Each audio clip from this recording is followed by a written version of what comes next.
गाने जा रहे हैं एक चुटकुला उलारा गीत। अगर अच्छा लगे तो लाइक सब्सक्राइब और कमेंट बॉक्स में जरूर बताइए। हमारा सवाल बजे ललना जन्म साढ़े 3 बजे 3:30 बजे ललना जन्म साढ़े 3 बजे आना तो आना ससु पैदल आना आना तो आना ससु पैदल आना भेजूंगा मोटर कार कार के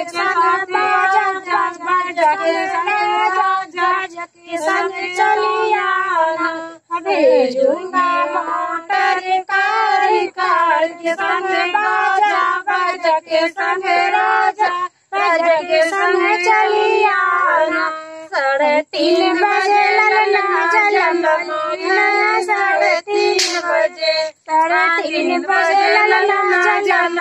3:30 बजे आना तो आना जटनी पैदल ना आना आना तो आना जटनी पैदल ना आना भेजूंगा मोटर कार कार के संग बाजा बाजा के संग राजा राजा के संग चली आना भेजूंगा मोटर कार कार के संग बाजा बाजा के संग राजा राजा के संग चली आना 3:30 बजे ललना जन्म 3:30 बजे आना तो आना छोटी पैदल ना आना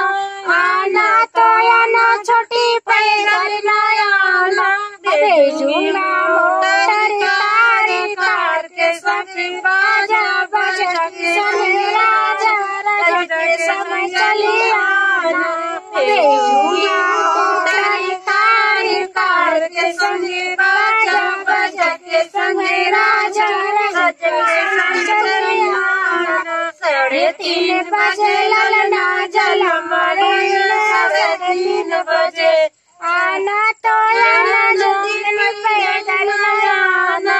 आना तो आना नदी पैदल आना भेजूंगा